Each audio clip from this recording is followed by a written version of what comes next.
Welcome back to the Conservative Cat Show. I'm Kat, and this is where common sense lives and liberty breathes. The Constitution still means something, and I'm your host, Conservative Cat. Today we are tackling the topic with clarity, compassion, and yes, a big dose of truth. Let's talk about the city of Bloomington and the proposed ordinances for licensed massage therapy and bodywork, really, establishments. On its face, it's about cracking down human trafficking. And listen, we're 100% on board with that. Yes, cracking down on human trafficking. But it's also exploiting very vulnerable people in a business. And it's massage therapy, okay? And vulnerable people, and I say that because I was not aware until Marianne told me a little bit about the massage therapy industry and the amount of fees that go into this. And I say vulnerable business owners because there's not, it's a very regulated industry in comparison to other industries I've looked at. There's very few that are as regulated as massage therapy. The only ones that I have found that are more regulated, maybe alcohol, drugs, weed. And I didn't think that it was as regulated as it was, but Marianne is joining me. Marianne, before we get into the nuts and bolts of this ordinance, tell us a little bit about yourself, who you are, and your experience in the industry. Well, thank you for having me, Kat. I really appreciate it. I am 10 years plus in the massage industry. I was schooled in North Carolina, came back and followed all of the local protocol to a T, or at least tried to. And then, let's see, after about 10 years and this whole thing happening, I looked at my neighbors in a different way than I had at one point. I was more of a, that's going on over there, this is going on over here, it's very different. And that being said, it's not as disjoined the entire time of that 10 years that I've been in business as I would have liked it to be, because on foot we get people in here that ask about certain different nefarious things that are not going on here. So it is very difficult from the non-educated, from just like a community member that has not been educated on massage therapy or the difference between Asian spas or all of the different language that goes with that, what is going on where. And so I am a total nerd. I absolutely go above and beyond my continuing education. I love all the inner workings of the human body. Massage itself has roots back 5,000 years.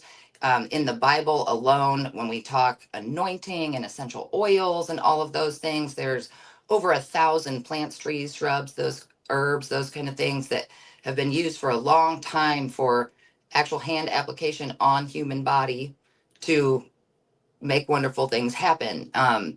To go back to the beginning of those 10 years, my business name that I chose is Resonate Source Massage. And that's a mouthful. It's a lot to write out in an email. But what that really means to me is that you are resonating with true source, Jesus Christ, that that the body heals itself. It knows what to do, and it knows how to get back to health. And as if we treat it that way, then that will happen. And since I named the business that has only become more clear to me over the last 10 years. And I think that we see that with the Maha movement. We see that with biohacking, all kinds of those fun fields, and thanks to podcasts and things like that, people are sharing this information and it's not becoming crazy woo-hoo. We're educating the public, and the public is starting to seek out different healthcare modalities. And hopefully at some point the insurance companies will get on board, or we can make it work somehow, some way. Yeah.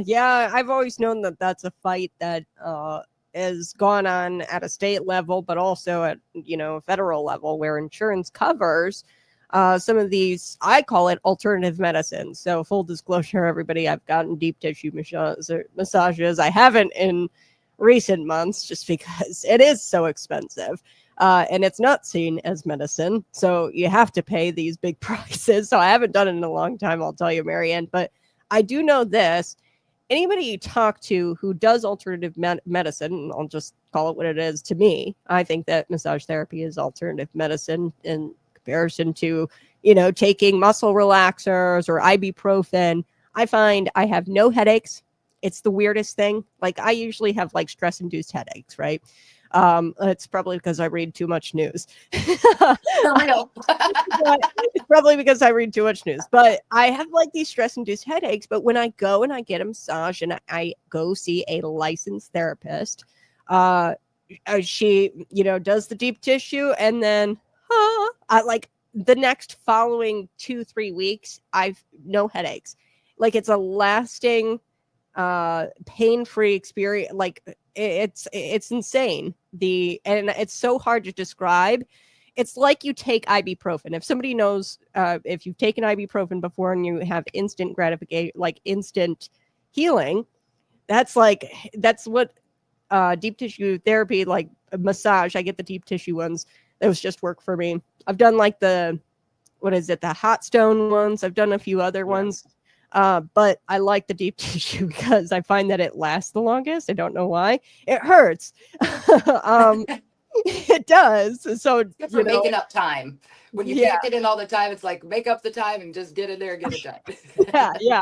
And but you're so right. And that's why I just am so sad to see this ordinance and all the regulation that I wasn't even aware of that this industry faces in this state. I don't know if it's a nationwide thing that your industry faces, but in this state specifically, you told me every 2 years you have to pay $250 to the state just to stay in business? Yes, just to be able to have an establishment that's doing business legally. But then there's the continuing education that is on top of that. It's changed a little bit since I've been in business, but all of 24, 26 hours, whichever, that all has a cost as well. Whether you're taking it online, whether you were traveling for it or staying in a hotel for it or taking off work for it to be able to give time to do your studies and things like that, which, I mean, I would do that. I could study all the time if you ask me, but that, like I said, it comes with a cost. So, and you can't be here taking care of everybody if you're always out on the road studying. So, and then there's the sheets, the lotions, all kinds of additional costs. Then your rent, and then advertising if you are still in that building phase, which many people are. And then all of the like online, if you have like a scheduler or something like that. And then you just did a recent thing on the fees, credit card fees, things like that, all that kind of stuff. So, I mean, all those little things add up. And then you add a big chunk like this that would be annual that almost doubles that cost. That seems way too much. Yeah, so let's get to the crux of our show today, the ordinance, the Bloomington City ordinance. Yes. So I want to get something straight right off the bat. Bloomington has law enforcement.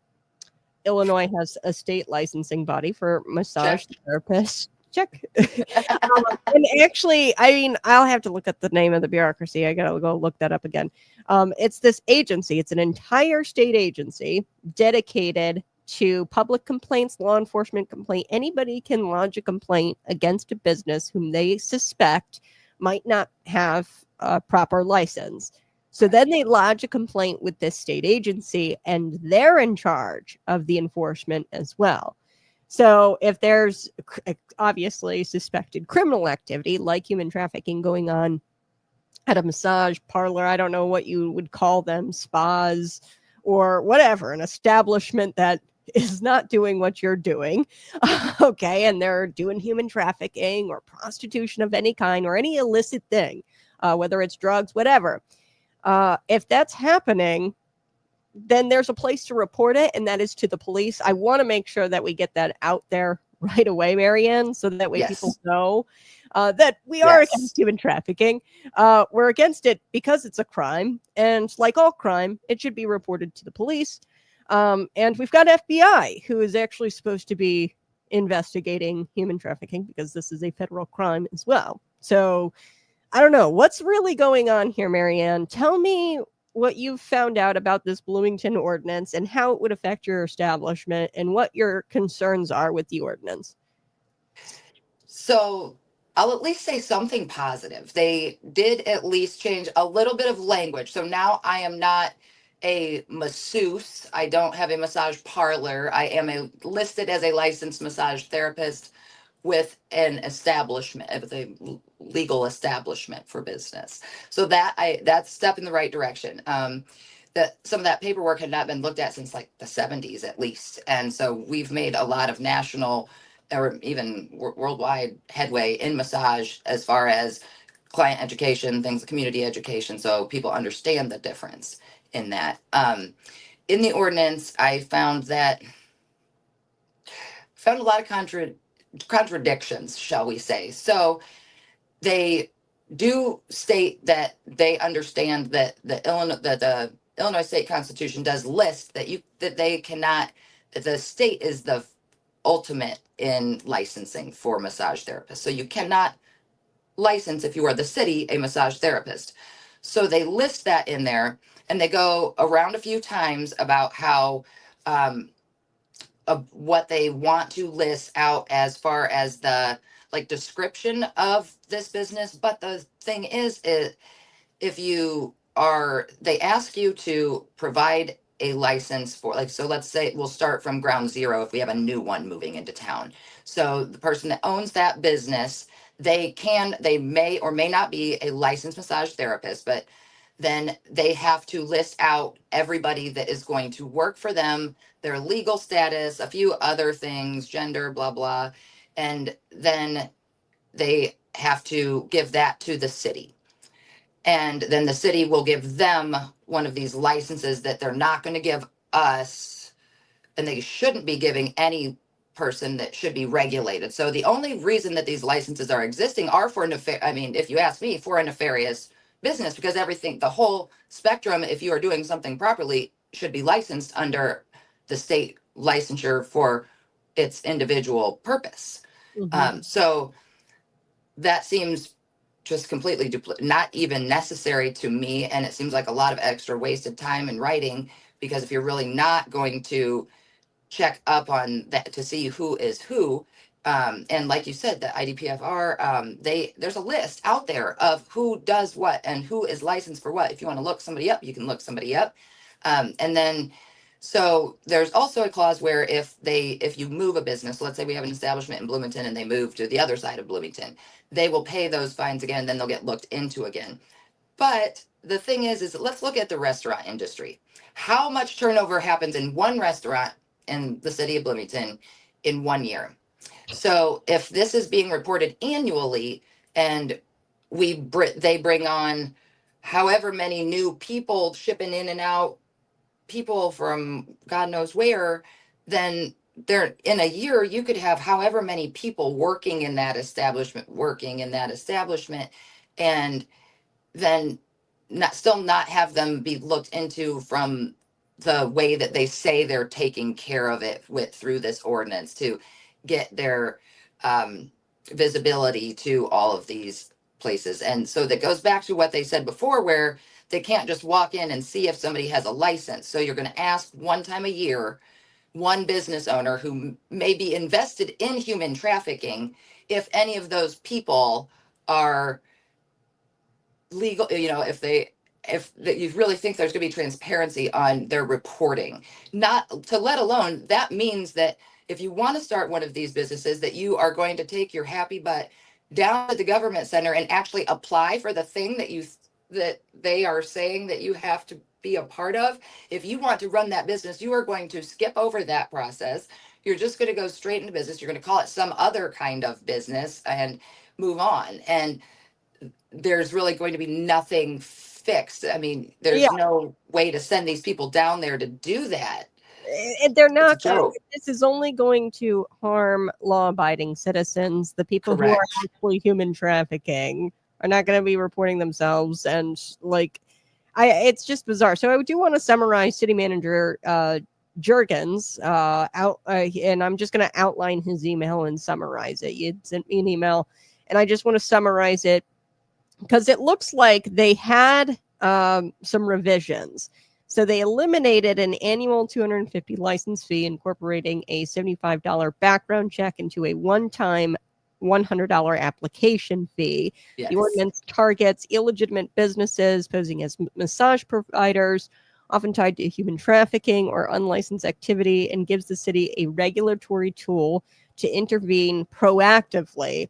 So I'll get to this here in a second, but unlike criminal investigations, which are reactive and resource heavy, the ordinance also applies to establishments, not individual therapists, and aligns with other Illinois cities' approaches. So Springfield, Peoria, there's a lot of central Illinois establishment or municipalities who have done this already. Jergens emphasizes in the email that this is about transparency, safety, and supporting legitimate businesses, not burdensome regulation. So there's something very specific in this email that, like, it was very creepy to me. And I will just read the verbatim email here. What really stood out to me, let me find it. It was like he was saying, we don't have the ability, like the police doesn't, a lot of times these are really hard cases to prosecute because human trafficking, you need the burden of proof. And really what this ordinance is going to do is be more proactive in aiding the law enforcement with their case, which is really creepy for me in that, you're getting into a space here there, Jeff, where Jeff Jergens, the city manager, where that's kind of like a communist or I hate to use that word, but there's in America, you have to meet a burden of proof and then you prosecute the crime. You don't go on a fishing expedition. You know what I mean? Not that, human trafficking, like I said, I don't like, nobody likes it, right? And it's a crime, but you can't blatantly come out in an email, and I'll have to find the exact wording. It's a long email, but here it is. Requiring proof beyond a reasonable doubt. So he says, we're often asked why this can't just be handled by law enforcement through existing laws on trafficking or sex crimes. The reality is that criminal investigations are resource intensive, often requiring undercover operations, third-party witness testimony, and typically only happen after illegal activity has already occurred, in which the legal burden of proof in a criminal case is very high, requiring proof beyond a reasonable doubt, which makes it very difficult to take timely action even when strong suspicions exist. And I'm all for, when I read that, my heart jumped a little bit, being that this guy is working in government. You don't want that in an email, sir, because you're pretty much saying in that email snippet that to hell with the burden of proof, which is what our whole entire judicial system is based on. You can't go on a fishing expedition. You can't start knocking on therapist doors and start looking for knocking down, because what's next? I mean, Gestapo, they bust down doors and they're like, okay, well, we've accused you. You've got a man here on the table and you're, doing a deep tissue massage. This looks like human trafficking to me. No, he's a client. He's been coming here for years. He wants to be here. I swear. No, Marianne. I just think that he's a human trafficking victim. I swear he's not, what if it came down to that? And when you have government coming in and saying, we want to be more proactive before the crime occurs. Well, is that really the role of law enforcement in this country? I don't think so. Somebody is supposed to report a crime, or if they suspect a crime is happening, they should report that to the police. And the police are supposed to investigate, do undercover operations, get witness testimony. Yeah, this all sounds like evidence to me. And that sounds like building a case against somebody and going to court. I don't know. When I read that, it freaked me out a little. I was like, he said that in an email in black and white. Mm-hmm. And he's a city government official. Yep. And that just creeped me out. I was like, ooh, you don't want that. But so they originally had it at a $250 license fee, correct? And it looks like they're going to water that down maybe a little bit, like on top of the $250 that you pay already twice a year or once every 2 years. The city was going to collect money, right? So I'm a little unclear because so they made it very clear that this is not going to apply to somebody that's in my position. So the most recent communication that I got said that it's not going to apply to licensed massage therapists. So who does this apply to? And so if we are not, I'm glad that I don't have to pay that. That's great. I shouldn't have had to even worry about it to begin with because I've already doing my dues. Um, so does that leave the people that are license free, which they should not be practicing to begin with? So now we've really got to ask the question, like, what is the city opening the doors for? Because is it something to do with JB Pritzker's upcoming Safe Sex Workers Initiative? Or is this actually massage related? Or is this some kind of a campaign relation? Because if now all of a sudden this has nothing to do with licensed massage therapists and you're dropping the fee, so does that mean you're not giving the fee to these people that you think you're licensing that may be doing nefarious things? So I'm a little confused. I'd be curious. So it's interesting you brought that up. So here in the state of Illinois, just to catch up our viewers and listeners, they're thinking about, I think we'd be the first state to do it. I think or second, I think there's one other state. It might be Utah. I don't know. I think it's out west somewhere, maybe New Mexico. I got to double check on that. We'd be one of the first states to legalize prostitution. So this is where you can sell sex or sex acts, and it be completely legal. So when I heard Marianne, all these ordinances happening, and Marianne called me, she said, I wonder if this has anything to do with this initiative where they're going to legalize this. And are they trying to eliminate? So we kind of already have an example. So weed, right? This was legalized recreational marijuana. And now we're starting to see where there's only a certain type of marijuana dispensary that is allowed to operate in that space. So they've regulated cannabinoid businesses to a point of extinction. So even bars and restaurants, they can't have a cannabinoid infused drink, which used to be really popular even prior to recreational marijuana. It was like very, very trace amounts of THC. Even prior to marijuana being legalized, they'd put it in draft beer, right? Small amounts of THC. And these cannabinoid businesses have been super regulated. And now there's only a specific type of dispensary deemed acceptable by the state, and they don't have to follow these types of regulations. Only cannabinoid businesses have to follow those types of regulations because they're evil cannabinoids, right? Which I think it's all crap. I'm just going to be honest with you. I don't like it. I'm not into it. But it's interesting and it's fascinating to see. And I wonder if they were trying to level out the playing field prior to this law becoming law, hypothetically, say they actually get it through legalizing prostitution. You guys would already have, hypothetically, I'm not saying that your business is going to be doing this, but they'd already have sort of a leg up, I would argue. I don't know, maybe you can push back in that space because they've already been established as, and that you admitted that there is a stereotype, right, against me, and they'd be already established businesses, done advertising, and hey, we also a la carte happy endings. I hate that we're talking about this, and I know that you're not going to be, well, maybe you are. I don't know if they legalize it, but like that's where my head goes. I'm like, okay, are they coming after a massage therapist simply because they have these already established, massage, like not parlors, but I don't know how to, you get what I'm saying? I do.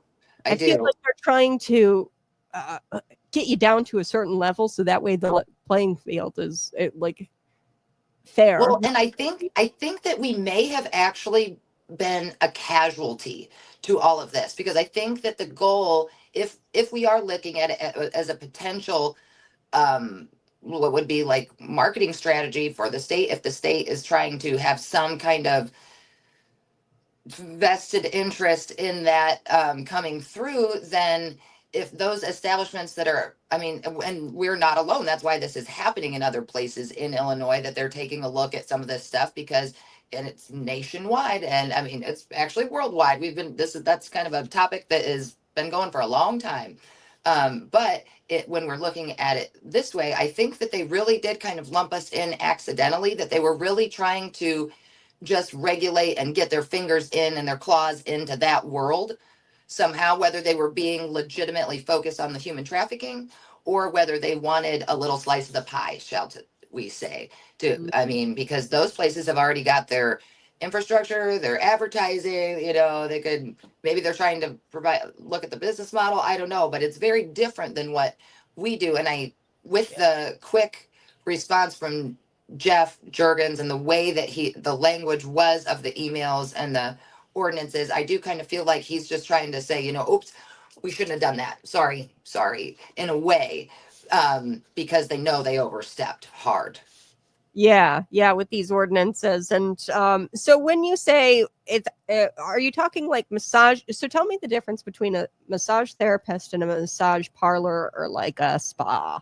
Okay, absolutely. So, and some of this is in the current ordinance, but is what was also in the ordinances when I started 10 years ago. So, if you drive past a massage establishment in the city of Bloomington or Normal, the massage establishment can only be open from, I think it's 6 or 7 a.m. until 10 p.m. So if anything's going on there business wise like that, it's definitely in the nefarious category. And then it comes down to licensure and the education that is happening or not happening on the other side of if you're not doing your continuing education and things like that.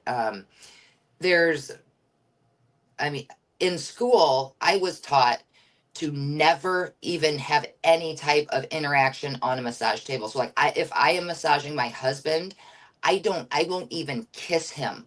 I won't give him a type of touch that I would not give a client, because Mhm. it's that different. There is a hard line here where don't act, and I have a very strict policy when I have a new client that wants to come on board. Like, it's not going to be like what Americans are used to. Like, I'm going to get online and I'm going to push like schedule this massage, and I'm going to show up and she's going to be there in this dark room waiting for me.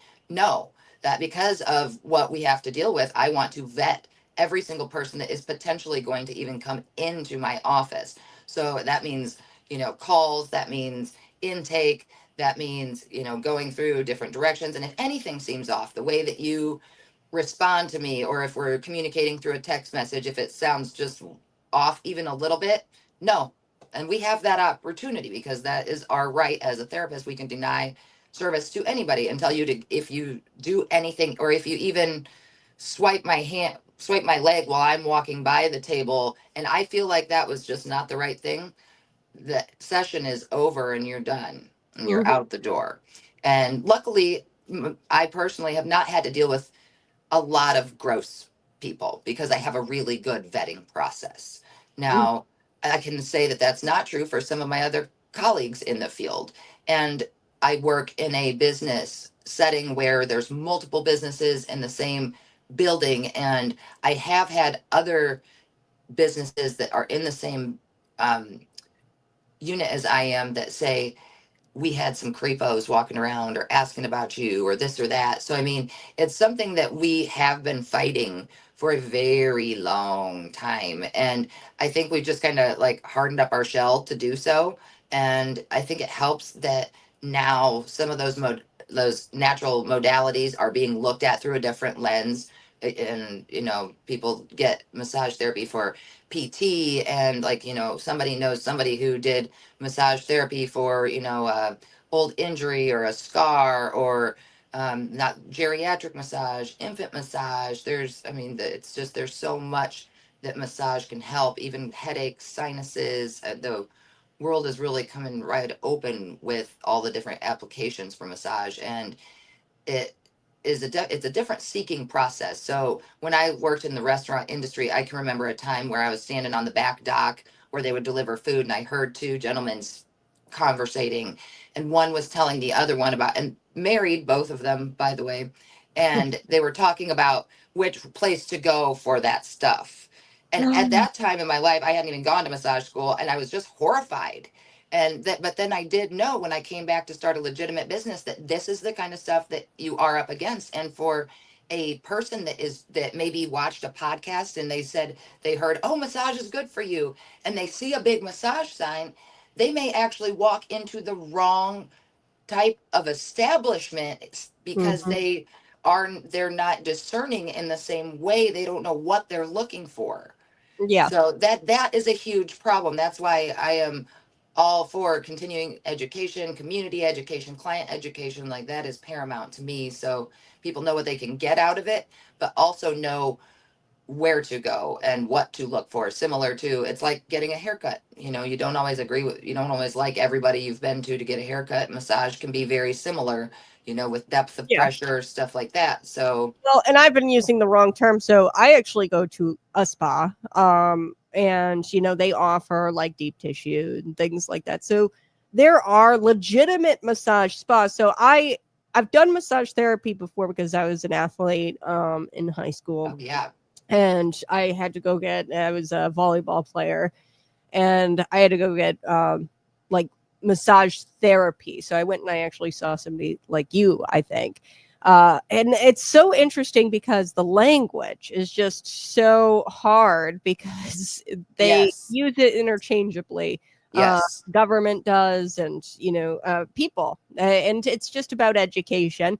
So I'm glad I asked. So I definitely go to a spa. But this is a legitimate spa. They're they've got training. I don't know what Yes. kind of certifications that they've got exactly.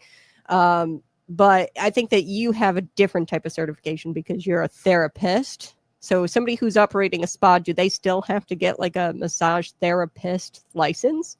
Most of the time, yes. I bet that the people you were seeing did probably have their license on a wall somewhere in Oh there. yeah, yeah. Well, Yeah, she went to like school and everything like that. absolutely. My lady. Okay. Yep, So absolutely. she told me, she goes to school or went to school for it and everything like that and got a certification.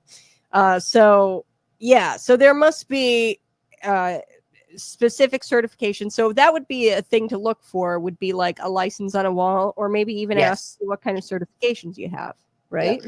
National board certifications, great. And then usually you will have gone to a program in the United States. Each state is different. So like you might get different amount of hours to be a licensed massage therapist in Maine versus Texas or something like that. But that is also changing. So something that is in our that is in our corner as well that's coming is something that's been in the background working on, is something called the Massage Compact. So when I came back from North Carolina to start my business, it took forever because I was dealing with the state of Illinois to try and even get the license that I had all the requirements for and sent my check off for. They took their sweet time. Well, if you have somebody that wants to move around and wants to be legal and provide legal massage therapy where they're going and where they came from, now the Massage Compact will protect therapists for up to 2 years. So, like if I wanted to move to Iowa or something like that and live there, I could go immediately into business because I have that license from the state of Illinois that is transferable to Iowa for 2 years. Okay. So, it, That's not a there, thing. right, that should also help with making sure that if you don't get any funny stories from a therapist, it's like, oh well, I moved here from, and then they could say, Illinois or whatever, and I just don't have my license yet. No, you should always be able to provide a license no matter what state. Hopefully that compact will pass within the next year or so, and that will be an extra level of protection for the community. Okay. All right. Well, and then I do also want to ask you, this ordinance, obviously there's multiple other municipalities who have done this. is there a concern that, you pass an ordinance in Bloomington, let's say hypothetically it works, and really what's going to wind up happening is they just go to a different city, right? Yes. Oh, absolutely. Ordinance, they're You just going hit to the go to nail a on the different head. city. Yep. Oh, absolutely. I mean, from the human trafficking lens, that's why I see that just not working at all, not really being effective, we'll say, hmm in the way that they are presenting it. Yeah. And so this ordinance, and you've been working with the city on this to try to get it shut down completely or just try to meet in the middle. Is that what you've been kind of working with the city with? Well, my biggest thing was number one, just you don't have the authority. Like, let's just get that out there. You don't have the authority to do this to us. We want to shut you down. But there is a little bit of me that says, we do need to tweak some of that wording because some of that wording is not right. Stay off of trying to give me any fees and applications and blah blah blah that I've already taken care of legally, but some of the wording to be able to open a legitimate business, I would like it to say massage therapy instead of having to have a DBA that says that I'm doing a massage parlor. Mm, That needed to happen. But yeah. the other stuff, I would rather see that just drop off. I mean, we just don't need it. It's not helping anything. They're not Nothing is coming for good out for the community, our local professional massage therapists, or to help with the human trafficking. Well, So and I think that, and what people aren't really seeing on its surface, and you already touched on this, is that it's decriminalizing it kind of. Uh, yes, so tell me about that. Like, you think that this ordinance is decriminalizing human trafficking in a way, right? I would agree to that. Yes, I would. Just because of the fact that if we're not going, if this ordinance is not meant for anybody doing anything good. So you're just going, it's everybody that's doing something proper should be left out of it. So that leaves just the people that are doing nefarious things. Well, there's only one place for that, and that's jail. I mean, if we know that we have these 14 places, I just don't understand why they're still going and how these ordinances would So these backtrack to help ordinances, shut them down who do in they some way. apply to then? Just like massage parlors or spas? So if you wanted to open a business, I mean, and you want it, I don't even think that if you want, If it's you're easy to covered get under the rent. state. All you have to do is rent a building. You don't have to go down to the government. I mean, you should, but you don't have to. There's nobody checking on you to see if you've been down to the government center and started your business properly and filed it properly and filed all your employees properly and continue to file your employees properly and all of their statuses properly. Yeah, I mean, well, and they might not call it a massage parlor, so they might be, an ice cream shop. Yes. They could slap an ice cream shop name up there.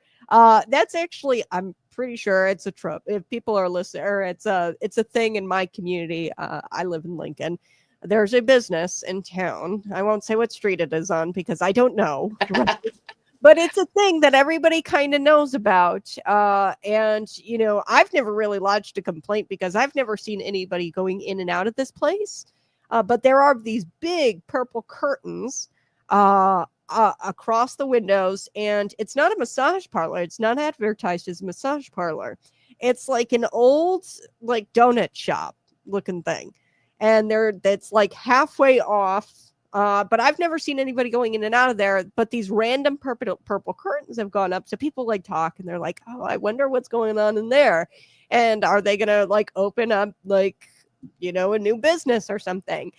But like they could easily, it could be a front for an ice cream shop or like, and you could easily have anything could be a front for a nefarious business, whether it's human trafficking or whatever. And the point is that you have to educate the public on how to report the crimes, right? I mean, Yes. they have Facebook pages, they have the news, they have, the opportunity to release press releases like, hey, we, this is our tip line.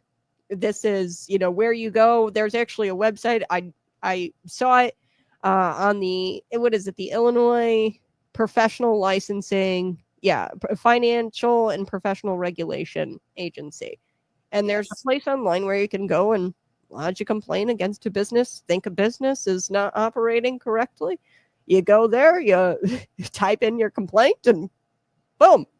Somebody from that agency should be enforcing, the licensing.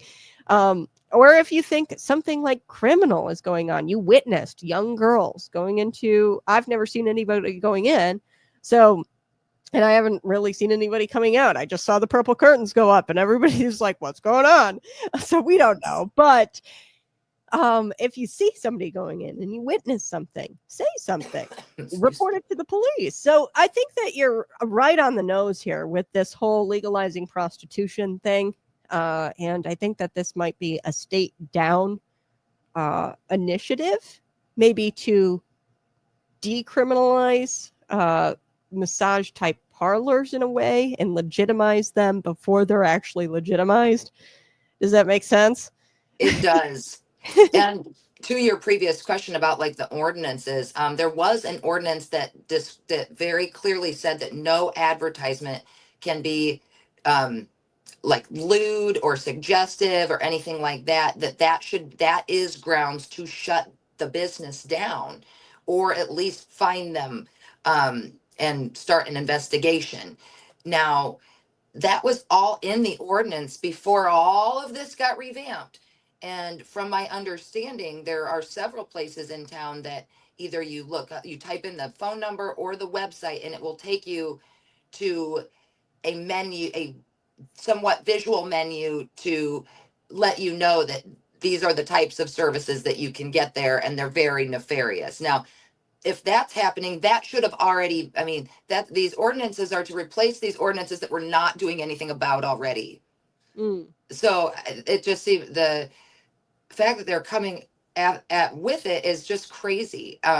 Like even one that really got me when I started my business was that you have to go down to the health department every year and have like a health screening. It said that every massage therapist should do, or masseuse at that time should do that. I walked down there to do that, and I asked, I don't know how many people, and was looked at with deer in the headlights look that said, well, we've never had anybody do that. So the ordinances are in the books, but if you try to follow them, you'll just be told that you're the crazy one. So now that we've spent a bunch of time and money rewriting them, are they even going to be enforced? Yeah.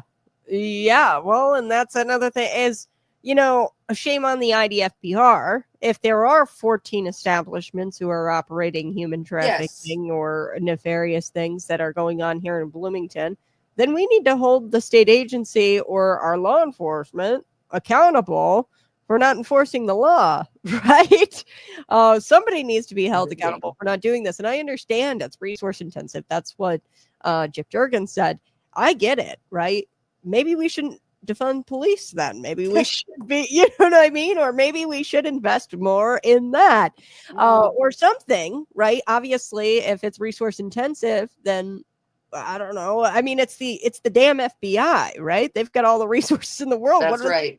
We paid taxes for, you know what I mean? You guys can't keep human trafficking under control, and these are somebody had talked, and this is why, and not to rip on any of the nonprofit organizations that are going before the city council and are concerned about this.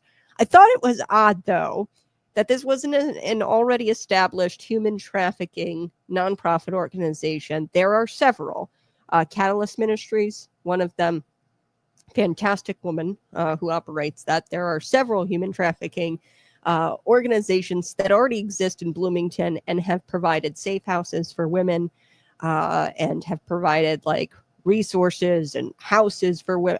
It's insane the work that they do. I just know Catalyst Ministries work specifically. And there's several of them in Bloomington. And this is a brand new, they even told the city council that they were brand new and they haven't yet gotten their 501c3. And I thought that was interesting just because there's already, you would think, the Catalyst Ministries, they're probably working with the police, I would imagine, and these other nonprofit organizations that have already been established in Bloomington and work with these victims every single day and care for these victims. And they're partnering with police. I know that, right? We know that they're working with the police. So you think it'd be odd to see this brand new nonprofit organization that doesn't already exist out there advocating for these ordinances. I just found it peculiar just because usually the community activists who are already entrenched in this, they would have been the first ones to be saying, hey, this is a real big problem. This place, this place, this place, this place. They're working with the victims every single day. There's a few other ones in Bloomington. I just can't name them off my head. I went to this really nice dinner with Catalyst Ministries, and I met a lot of fantastic people who are actually great Christian people, and talked with some of the people who used to be human trafficking victims. And then they went and started changing their lives through this organization and now help women who are human trafficked. Wow. So it's incredible, like, organization. And I was just shocked that I didn't see that one or all the other ones that have already been in Bloomington. I mean, Catalyst has been in Bloomington for years, and they weren't raising an issue about this, probably because they're already working with the federal authorities. I don't know. That's just a conspiracy rabbit hole, that I'm going down. But this whole, like, legalizing prostitution thing, and you brought it up. I mean, I just think that is a legitimate concern that they are kind of already creating a framework for this law that hasn't passed yet. And they're just kind of getting ahead of themselves. And it kind of sounds from the email that they know that they're getting ahead of themselves because they wrapped you up into that. Yes. Yep. Those categories. So anyway, anything else you would like to add, Marianne? Kat, I really appreciate you helping us, the local professional massage therapists, get the message out and just to help start that community education. I know we have a really good following because obviously I'm in business. I have tons of wonderful clients that have made my business what it is. And I really appreciate them. And I appreciate you for giving us the time to to show what we do and to help change the narrative of what's going on locally. Yeah. And I didn't even realize the amount of regulation that is on massage therapy. I mean, it's right up there with alcohol beverages and marijuana. Like, you guys are pretty much regulated in the same way. Waitresses, bartenders, they've got to take something. It's like a test that they have to take in order to serve alcoholic beverages. It's not nearly as much training as you guys go through because you guys massage is not actually for everybody. So massage can be very contraindicative, and different kinds of massage can be contraindicative to one's overall health. That's why we take really good extensive background and intake and things like that, because things like blood flow, lymph flow, there's so many different things, the prescription drugs that you're on, all kinds of different things make up how you are functioning and how your body is, and each cell in your body is functioning and releasing waste products and things like that. And since our work is powerful, we're sending a lot of waste products into your system has to be ready for it. So there's a lot of different things that the general public probably wouldn't consider when it comes to education for a massage therapist, whether we know we can touch or not for somebody if they have a certain health situation going on. Yeah. Well, I couldn't imagine, like, 90-year-old grandma getting a deep tissue massage. Yeah, very different. That, folks. They kill me. But and you told me that it does train your body. Certain types of massages, it trains your body to react to pain differently. Is that react to stress? Yep. So the way that your body is actually learning on the table while it's receiving a massage how to deal with stressors when you are off the table living your daily life. So that you're, whether it be a cascade of how you might take a different breath, or you might feel into a different part of your body or something like that. There's just little tiny things that are going on that your body's learning while you're getting a massage. So most people can look at it as just something that you go to check out. Well, I want people to be checked in. I want people to actually experience it and feel what their body's telling them, like when I go over it and stuff like that, because it's not always pleasant. And that's part of the education too, to realize what your body is doing in 3D space, whether Yeah. you're aware of it or not. Yeah. Yeah. Well, and man, I'm all for, and this is also, an attack, I believe, on alternative medicine. Yes. People rely on this kind of stuff. Me, I'm not a big pharma girl. I don't Hmm. like going to the doctor. I try to avoid that place as much as I can. I think everybody does. But I love, alternative medicine. Anything I can do to what's the name of your business? Resonate source massage in And Normal. get back and tell us why you named your business that one more time. Because to be at your maximum health potential, you want to resonate from source. And so our bodies, they were created by source, and remember what source is. And they just need, like, I'm just that little reminder there to help your body remember and connect back to source. I love it. I love it. It's an incredible business. Go check it out. So do you have a website? I do. Unfortunately, I am unable to take on new clients right now. But Oh, there are a lot of really awesome massage therapists in town that are taking on new clients. And to find them, you look up licensed massage therapists in the Bloomington Normal area. And that should bring up a good list for you. And if anybody is interested in finding somebody and they're not sure, send me a message. Even if you have any questions, I'll help you get to the place that you do want to be. wow. That is so nice. And remember, folks, you don't fight evil by writing more ordinances. You fight evil by enforcing the laws, funding the enforcement of those laws already on the books, and you protect the victims, and you don't punish the innocent right alongside the guilty. That's just not how we go about this, right, Marianne? All right. It was a pleasure speaking with you, Marianne. You have a great rest of your day. Folks, that has been Conservative Cat. Thank you so much for joining me. And to the people of Illinois, stay vigilant, because today's it's massage businesses. Tomorrow, it's your kid's lemonade stand. Next week, it might be your church. It might be your farm. Who knows? They'll slap any kind of fee on you, and they'll punish the innocent right alongside the guilty, and that's just not fair. All right.